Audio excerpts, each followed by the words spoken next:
license. I So this is our first podcast. We are very excited. Our team was super excited for you. And first, before starting, how was your experience like interacting with our students? Oh, it was quite interesting because Yeah.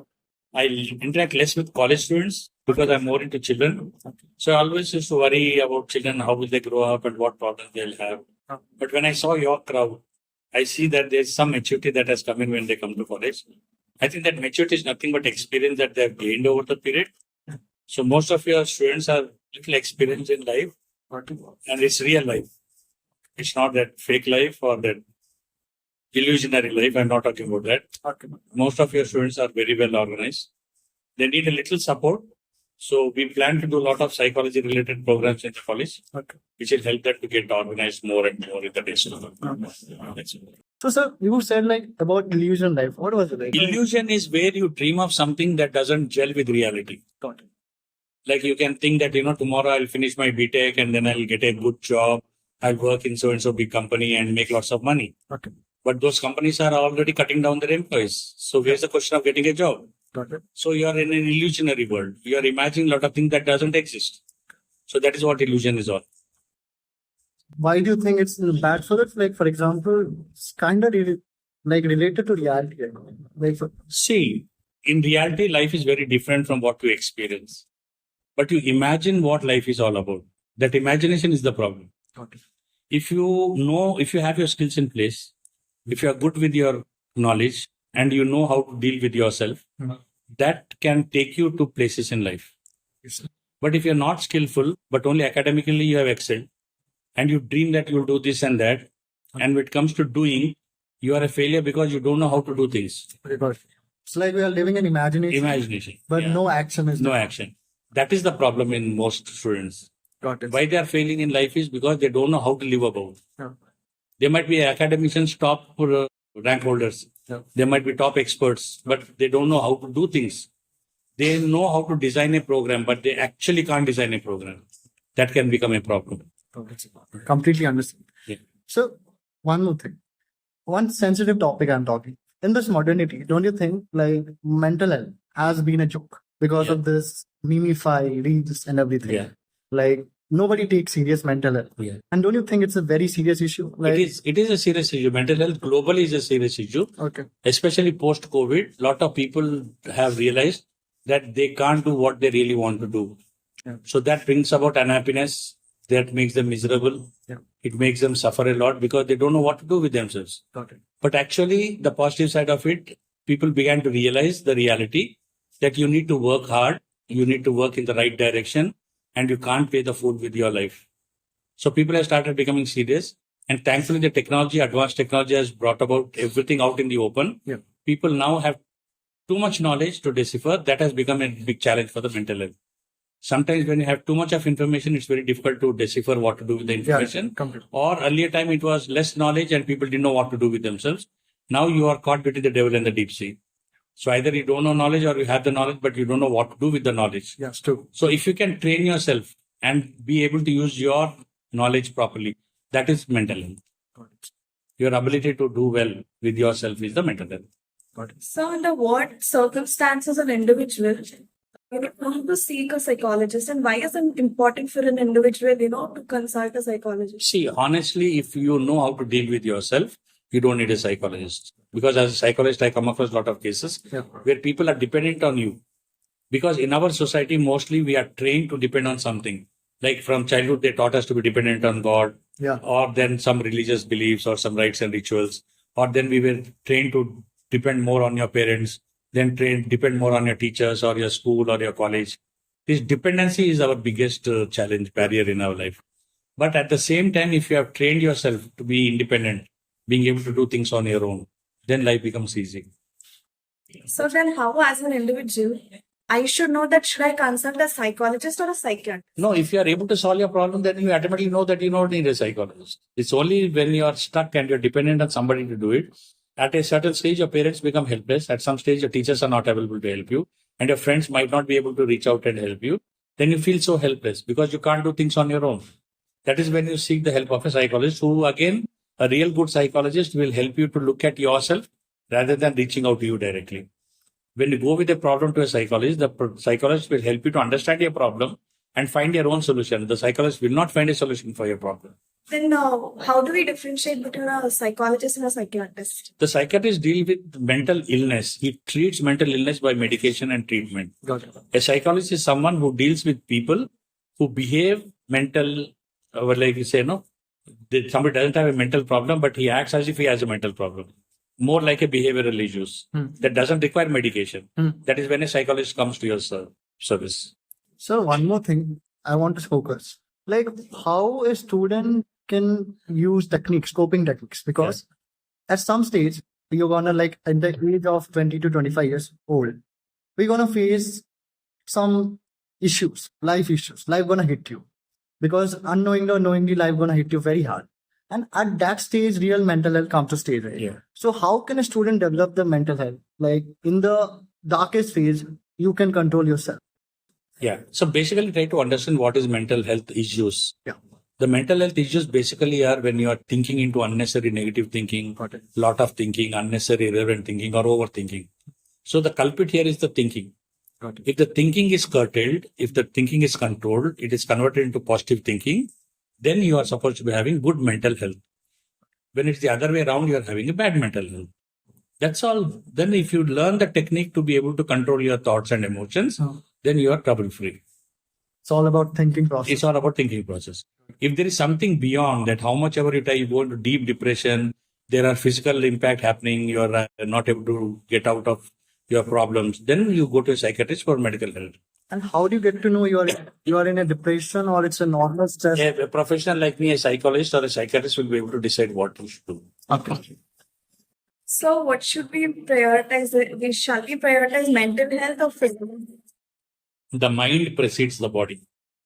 Whatever the body performs, it is based on what the mind will tell you. So it is imperative that you give more attention to your mind. See that the mind is in proper condition, and then only your body will perform. The mind works almost 17 times faster than the body. Whatever speed the body works, the mind has already worked 17 times before the body has acted. So the body is like a driver of a car. Whatever may be the condition of the car, if the driver is good, he will maintain the car. Yeah. But if the driver is not good, however, you might even have a Mercedes or a Benz, he will spoil it because he is not a good driver. Okay. Our life is also like that. This body, if it is maintained well by a good mind, then you are being very successful in life. And one more thing, sir, like you talked about mind, you have to control mind. And we got to know that, sir, you do conduct workshops regarding Vipassana and meditation techniques. Yeah. And what are your perspectives on Vipassana? Like, why is it necessary? I think Vipassana is such a wonderful thing. Yeah. Like, as Gen Z, we don't understand. Even meditation also, we don't understand. And why do you think this is really helpful for us? Vipassana and preceded by another technique called Anapana that is working with the breath. Okay. These are the two techniques which are very profound and very effective. But to be able to practice it is very, very difficult. It's not easy. Just imagine for 1 hour you sit and you try to focus on your breath or bodily sensations. You can't do it because it's not easy. For that, you need to practice. Constant practice will help you to be organized. So when you practice Vipassana or Anapana techniques, this will help you to introspect yourself. How your mind works, when you are in anger, what happens, when you are in sadness, what happens, when you are in hatred or even any kind of negative thinking, what's happening, you'll understand because you are directly experiencing things in your body. At the same time, when you're experiencing some good feelings and pleasantness, how does it affect your body? You can do it. Then it is left to your wisdom. Would you like to be happy or would you like to be unhappy with bodily sensations? So that will help you to take a decision that I don't want to be angry because it hurts me. Then you also realize how not to get angry. So there are ways where the technique by itself will open up the wisdom inside you and you understand that I can avoid being angry by watching my breath or watching my sensation. It will dilute the anger. Yeah. So when you know the technique with experience, you will try to follow. Got it. But if it is some discourse given by some Babaji or a Swamiji and you listen to it, it sounds nice, but you can't do it because the experience is missing. But in a Vipassana, it is all about practical learning. So when you practice it by practice and by your direct experience, you realize that it works. So there is more motivation, self-motivation for you to practice. What do you suggest to control your brain, like thinking process and everything? Is it meditation? See, what we generally recommend is we try to take the help of your breath. It is not pranayama exercise like in the yoga. but you be mindful of your breath. So mindful is your breath is going in and out by itself. You don't do anything special for that. So naturally the breath is going in, naturally the breath is coming out. So you focus your attention below the nostrils and observe the breath going in and out. In other words, we call it you are mindful of your breath going in and out. Slowly, you'll become mindful of what is happening inside your body, inside everything. And over a period of time, you will become one connection with your own mind and body inside. That connectivity with your mind and body is what actually helps you to stay relaxed and calm and happy. Meditation. So there would be many cases that you would be dealing in your life. Yes. So is there any case which personally affected you? Yeah. One was a very close family friend, a couple. I got them married after a long discussion and debating and motivating them. They got married. And after marriage, they had two beautiful children.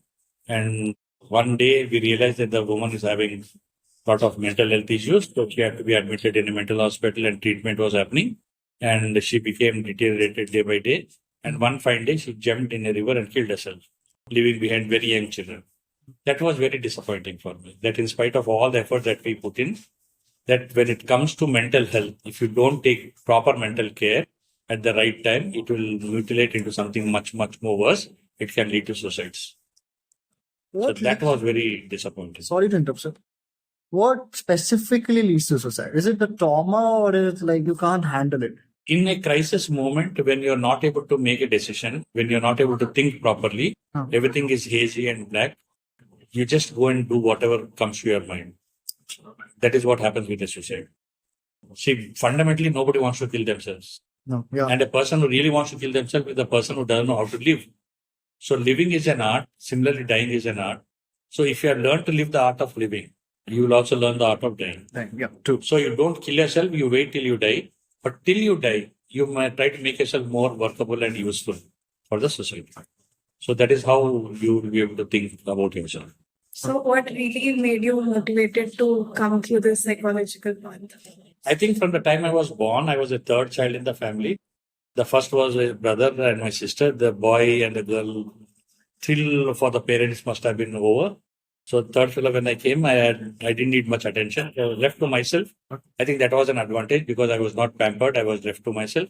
I would go around, moving around with friends and people and all. And that made me more socializing. So being a social guy, I was able to see people and their problems. And that became my way of life. So what are the common problems that you face like during consultancy? These are common mental health issues that everyone comes up. One's inability to understand their problem. The problem. Could you elaborate it? Like, for example, somebody has a problem, relationship problem. They don't know why there is a relationship problem. It's all about, again, in their thinking. The way they perceive things, the way how things they are, how they expect things from the other person. That is what dilutes the whole relationship. Got it. So people in many cases, whether it is relationship, it is financial matters, it is job, whether it's career, whether it's studies and everything, it all comes back to a basic thing that they cannot understand themselves. And that is the whole problem with many people. So one of the fundamental things that I do is I help people to introspect themselves and understand themselves. So in the process of you making them understand, Yeah. do you ever feel stressful that they are not? Yeah, that is where my meditation helps me. Because I meditate, it helps me to let go of all the negative thinking. Because every day when I meet people, not only their problems I take it, I also feel their vibrations. Their energies are zapped by me. And they zap my energy because of the positive energy. And at the end of the day, I get very tired. But at the end of the day, I sit and meditate. That helps me to relax and charges me back. So I'm back into action. I'll have a good sleep. And morning, I am ready. So what's the role of psychology in future? Do you think it will increase? Because I think in India, psychology is taken as very, it doesn't taken seriously. Not anymore. Now people are slowly getting into the groove. Okay. People are able to understand that a psychologist is more professional in guiding them. So earlier it was always talking about mental health. The moment you talk about psychology or a psychiatrist, they'll say pagal hai, mental hai, Yeah. So that used to be the kind of thing. Yeah. Now people talk about, yes, you need mental health support, mental health guidelines, a mentor. So these are the things that are coming in terminologies. So people are finding it more comfortable to talk about mental health issues. They don't talk about psychiatry again. If you go to a psychiatrist, it's for the pagans. But a psychologist is more about helping you get organized. So people are slowly coming out of that, weaning away from this myth about psychologists. And people are ready for psychology and they're coming out with problems. People are opening up. And now psychology has stepped into almost every field. Yeah. There's legal psychology, there is animal psychology, there is school psychology, education psychology, elderly psychology. Different disciplines are getting the psychological support. So people find it very comfortable now that a psychologist is required in every condition. And one sensitive topic, sir. Yeah. Suicide. We got to know, like, we all face to this suicidal thoughts. You said it because when we laugh about ourselves, it's full clumsy. Yeah. And the thing is, what a student can do to get away from the suicidal thoughts, and what colleges and universities can do to prevent this, like anything that they can help them, what they should. See, the problem in any person, especially when there is an emotional crisis, is there is a crisis moment. It can last for a few minutes or it can last for an hour or two.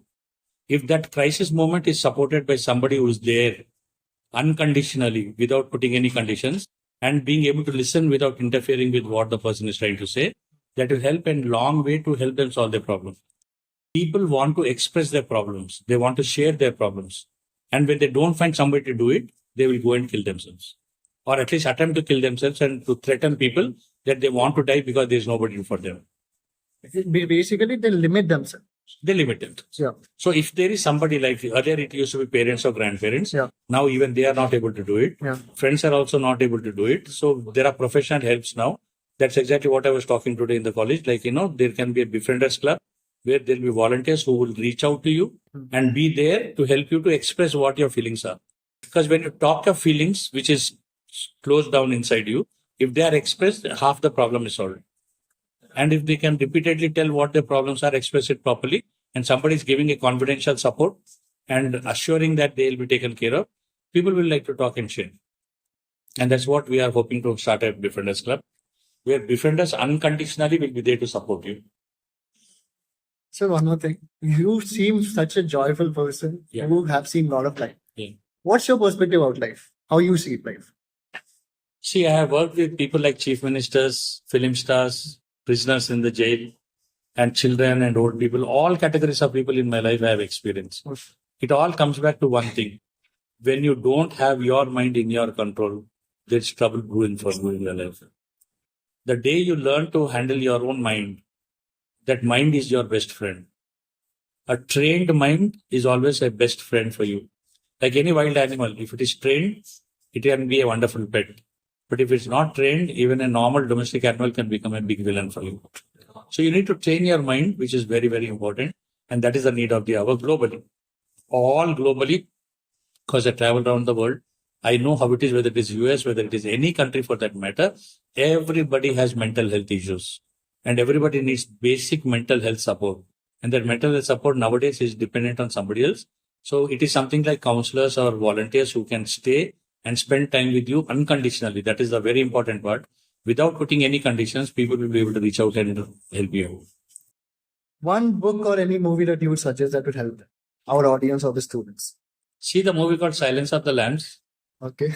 It's one of the most beautiful movies. It's an Academy winning award movie where a psychiatrist, prisoned because of his heinous crimes, he guides a FBI agent to find a killer. And he says, you need to understand your own problem. Her problem is, in a childhood, she was listening to lambs crying before they were slaughtered. So he guided her to shut down that crying of the lambs in her mind. And then she was able to find the killer that she was searching for. It's exciting, sir. Yeah. It was a pleasure for both of us and for everyone. Our team was excited. Thank you, sir.